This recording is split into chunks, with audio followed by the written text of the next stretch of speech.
Ես հարցն եմ Լին Թոմասը, ձեզ մոտ հարց չի առաջացել,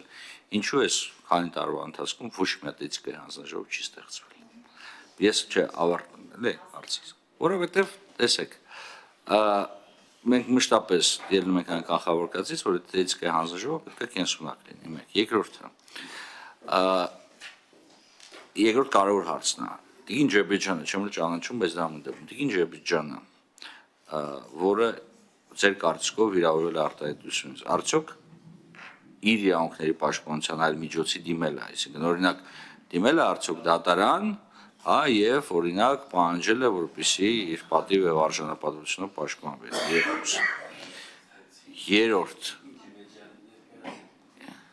Երրորդ հարցը, որ ուզում էի դա, դուք եք Տիկին Ջեբեջյանը, գոնե իմանանք։ Երրորդ հարցը, տեսեք, եթե մենք ստեղծում ենք էթիկայի հանձնաժողով մի դրվագի հետ կապված, դուք արդյոք չեք բացում Պանդորայի արկղը, որ ամեն մեկս ամեն օր կգան մի դրվագով կստեղծի մի էթիկայի հանձնաժողով։ Եվ չորրորդ հարցը, այդուհանդերձ Տիկին Թովմասյան ամենայն հարգանքով պատգամավորի բարի ցանկությունն է եւ լրատվամիջոցների հետ շփման իր մոտեցումն է հարցերին պատասխանել, թե չէ, բայց որևիցե պարագայում, ոչ սահմանադրության, ոչ որևիցե օրենքի մակարդակով պատգամավորը նման պարտավորություն չունի, սա արձանագրենք, որովհետև մեր լրատվամիջոցների մոտ կարող է թյուր ըմբռնում ձևավորվի, որտեղ եթե կա պարտավորություն, այդ պարտավորության չկատարելու համար պետք է լինի նաև պատասխանատվություն։ Խնդրեմ, որպեսզի դուք վերաձևակերպեք ձեր միտքը, որովհետև դուք նաև լրագրող, օքեյ, շատ բարի, բայց ամենայն դեպս հարգելի լրագրողներ, իմացեք, որ դա բարի ցանկության դրսևորում է, այո, ճիշտ է, որպեսզի պատգամավորը շփվի լրատվամիջոցների հետ, բայց իրավական պարտավորություն գոյություն չունի, խնդրեմ։ Շնորհակալություն։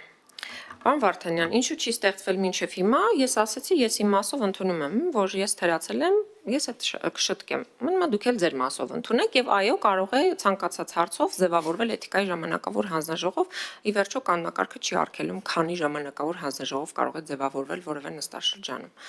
Այդ օրենքի խնդիր չունենք, ոչ էլ ունենք որևէ տեսակի այլ խոչընդոտ, կարող է ձևավորվել։ Ինչ վերաբերում է Ռիփսիմե Ջեբեջյանը արդյոք ինչ արել իր իրավունքների պաշտպանության համար, առաջին եւ ադեկվատ քայլը որ նա արել է, հետո մոտեցել է պատգամավորին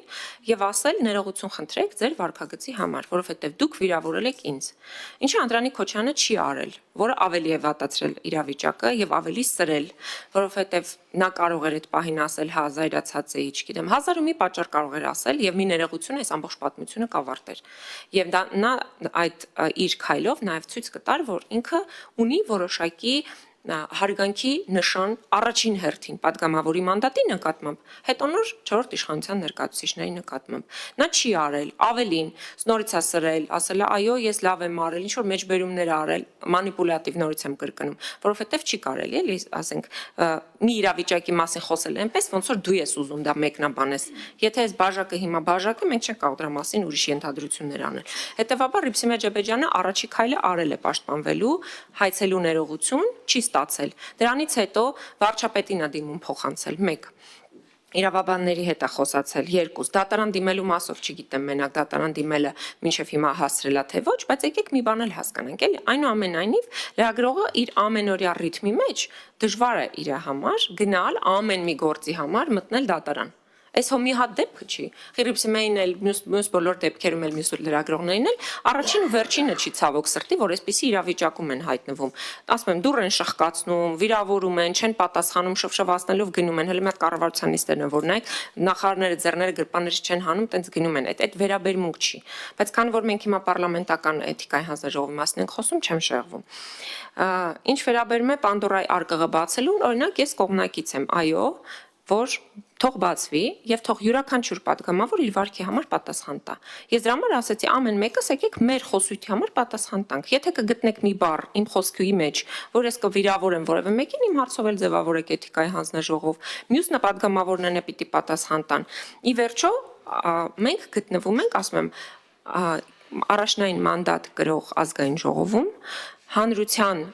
ամենահաշվետու մարմնում, որովհետև մեր հաշվետվությունը ամեն տարվա ընտրություններն են, ամեն տարի նկատի ունեմ ամեն ընտրական տարի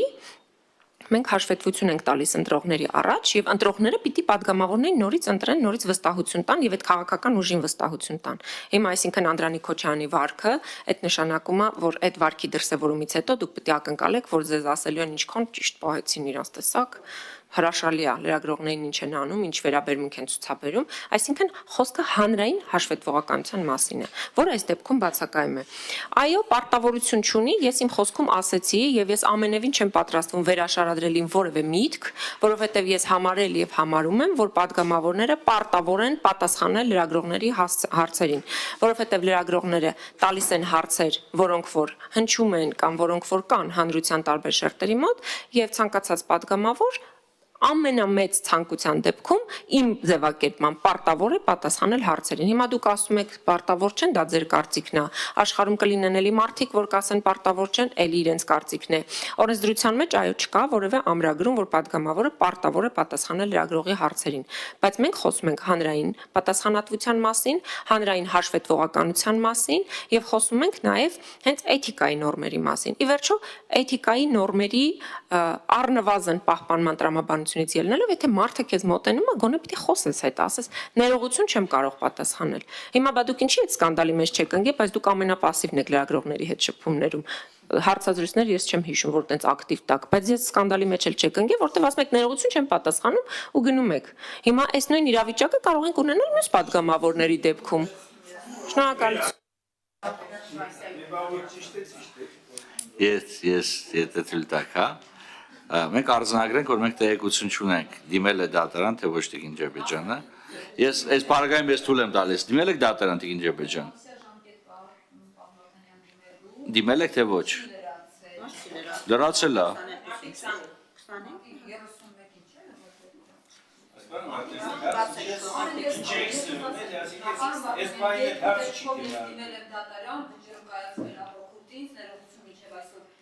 Չէ, Տիկին Ջեբեջյան, նստեք, չէ, ես ինքս փոշմանեցի, շատ բարի, ժամկետը դեռ կա, չենք վերացում սա բան, էթիկայի հանձնաժողովի, ամեն դեպքում արձանագրում ենք, որ այս պահին վիրավորանքի, ավելի շուտ անձի, պատվի եւ արժանապատվության պաշտպանության վերաբերյալ հայց չի ներկայացվել, թեև ձեռնարկվել են բավականին ակտիվ միջոցներ, հա ստորագրավակ է կազմակերպել, վարչապետի նամակ է փոխանցվել, այսինքն ամեն ինչ արել ենք բացի իրավական միջոցներից, ամեն դեպքում արձանագրում ենք։ Հաջորդը Տիկին Թոմասյան, ես կարող եմ ձեզ օրինակ ֆրանսերենով հարց տամ կամ անգլերենով հիմա։ Անգլերենով կամ չէ ֆրանսերենով եմ ուզում։ Մոտավորապես այն ուղղության վրա եք։ Արդյոք Հայաստանի Հանրապետության падգամավորը պարտավոր է հասկանալ օտարաբանություններ։ Երկրորդ հարց։ Եվ կարող օրինակ օտարաբանությունը հանգեցնի տառընկալմանը։ Հաջորդ հարցը, որ ես ուզում եմ ուղղեմ։ Տեսեք, հումորային էլեմենտ եմ ուզում ասեմ, դուք սատանաներին հավատում եք, թե չէ, որովհետև մի դեպքում ասում Սատանաներին Նիկոլ Փաշինյանն է հավատում եւ հրանգում ածային բռնել սատանաներին, ես չեմ հավատում։ Սատանաների պարագայում, Տիկին Թոմասյան, ես տեղ եմ դեռ։ Հիմա տեսեք, մենք ըստ էության փորձում ենք հնարավորինս հաշվի առնելով ամեն ինչ որ կար, ձևավորենք մի իրավիճակ, երբ ըստ էության անձը ավելի արդյունավետ իրավական պաշտպանության միջոցներ չի դիմել, մենք իր փոխարեն փորձում ենք իր իրավունքները պաշտպանենք։ Բայց հաջորդ հարցը, որը շատ ավելի կարևոր է, տեսեք, պատճառներից մեկը, որ մենք չենք ստեղծում էթիկայի հանձնաժողով, ad hoc էթիկայի հանձնաժողով, դա այն է, որ մենք որպես ասենց ասեմ, ոչ ժողովրդ հավարական ճակերտավոր կամ ճակերտները հանեք ոնց ուզեք իշխանություն չենք համարում նորմալ, որ էթիկայի հանձնաժողովում գործի այն նույն պարիզետը, որը արկա է հանձնաժողովների ձևավորման հարցում, երբ ընդդիմությունը միշտ ունենա փոքրամասնություն, իշխանությունը ձայների մեծամասնություն։ Հիմա դուք համարում եք ընդունելի ձեր համար, որպեսզի ձևավորվի հանձնաժողով, որտեղ ընդդիմությունը ունենալու է փոքրամասնություն, իշխանությունը մեծամասնություն։ Եվ ես շատ կուզենայի հաշվի առնելով այս քննարկումները, որպեսզի դուք ձեր դիրքորոշումը արտահայտեիք մշտապես գործող էթիկայի հանձնաժողովի ձևավորման հարցում։ Շնորհակալություն։ Ես համարում եմ, որ այո, կարող է հիմա ձևավորվել էթիկայի հանձնաժողով, քննելու Անդրանիկ Քոչարյանի անթույլատրելի վարքը, եւ խախտումները ազգային ժողովի падգամավորի գործունեության եւ երաշխիքների մասին օրենքի եւ տալու եզրակացություն, որպիսի նման դեպքերը եւ նախադեպերը չկրկնվեն։ Ես կարծում եմ, որ այո, այն ինչ որ քննարկում եք ապագայում, որ պիտի ձևավորվի, դա բացարձակ առնչություն չունի այսօրվա գործողությունների եւ գործընթացի հետ։ Իսկ ինչ վերաբերում է այլաբանություններին, սատանաներին, գիտեք, դուք ուր ուզում եք, այսպես ոնց որ լայն ավելի ուզում եք լայն թափ հաղորդենք մեր քննարկմանը։ Ես խնդիր չունեմ։ Գնում ենք ավելի հեռու։ Այո, ես ընդունում եմ իմ թերությունը եւ ասում եմ, որ պետք է էթիկայի հանձնաժողով ձևավորել ազգային ժողովի նախագահ Ալեն Սիմոնյանի վարքով, երբ որ հրահանգեց թիկնապահներին բռնել քաղաքացու ձեռքերի եւ թքեց քաղաքացու դեմքին։ Այո, ճիշտ եք, պետք է ձևավորել էթիկայի հանձնաժողով։ Մենք չենք արել, բայց դուք որպես իշխանություն ինչ արեցիք։ Դուք հանդուրժեցիք քաղաքացու վրա թքելը։ Հիմա ուզում եք հեռու գնանք, շատ թվարկեմ այսպիսի դեպքերը։ Ես կարծում եմ Պանդորայի արկղը չարժեր բացել, բայց եթե ուզում եք, բացենք հերթով գնանք այսպես շարունակելով։ Ես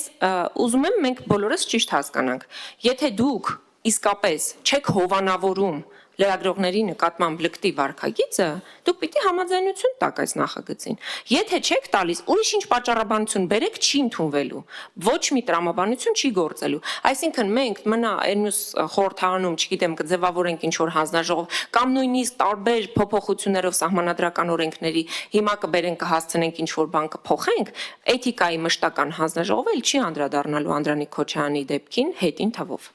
Հետևաբար սա ուղղակի պարզ մանիպուլյացիա է։ Իսկ ձեր դեպքում դու ոնց որ թե նորմալ է ձեր համար, որ կարող եք այս մի բան ուղղակի մի բան ասեք, անցնի գնա։ Այդպես չի լինելու։ Հիմա եթե բովանդակությանն ենք անդրադառնում, իսկ դուք ինձ հարց տալիս եք բովանդակային հարց, ես ասում եմ, Անդրանիկ Քոչարյանի վարքը անթույլատրելի է եւ անհրաժեշտություն կա ստեղծելու էթիկայի հանձնաժողով եւ քննելու նրա վարքը։ Ես եմ այդպես կարծում, իմ գործընկեր Արծվիկ Մինասյանն այստեղ եւ մենք հավաքական երկու խմբակցություններով, ինչպես նաեւ 161 լրագրողներով։ Եթե դուք այս պարզ ճշմարտության մեջ ինչ որ ուրիշ բան եք փնտրում, այդ նշանակում է, որ դուք ուղղակի նորից եմ կրկնում, հովանավորում եք Անդրանիկ Քոչարյանի լկտի պահվածքը։ Ես ներողություն եմ խնդրում։ Տեսեք, լկտի պահվածք արտահայտությունից խնդրում եմ խուսափեք։ Որովհետև եթե դուք ուզում եք էթիկայի հանձնաժողով, էթիկայի հանձնաժողովը պետք է որոշում տա վարքագծի կանոնների վերաբերյալ։ Դուք ի սկզբանե որակում եք տալիս, եւ հետեւաբար էթիկայի հանձնաժողովի ստեղծման բացարձակապես կարիք չկա։ Դուք արդեն տվեցիք որակում, տվեցիք հանրային եթերում։ Սա էլ է, տեսեք, էթիկայի կանոնների մասին ենք խոսում, բայց մեր արտահայտություններում արդեն իսկ խախտում ենք այդ էթիկան։ Կխնդրեմ, որպեսզի խուսափեք նման Այդ դեպքում մի հատ ինձ խնդրում եմ ասեք, լկտի պահվածք ասել, օրինակ ինչ եք պատկերացնում։ Տեսական մի հատ օրինակ բերեք, որ լկտի պահվածք։ Ես այդ արտահայտությունը դիտարկում եմ վիրավորական եւ կխնդրեմ, որ հանձնաժողովում խուսափեք նման արտահայտություններից ցանկացած падգամավորի նկատմամբ։ Եւ թույլ չեմ տա, որ ինչ որ մեկը ձեր նկատմամբ էլ նման արտահայտություն։ Այսինքն լրագրողի նկատմամբ կարելի է կիրառել, բայց ոչ ոքի նկատմամբ։ Դե ուրեմն այո, դա արձանագրել, որ լրագրողի նկատմամբ ոչ ոքի նկատմամբ լկտի պահվածք արտահայտությունը այս հանձնաժողովի նկատմամբ թույլ չեմ տալու։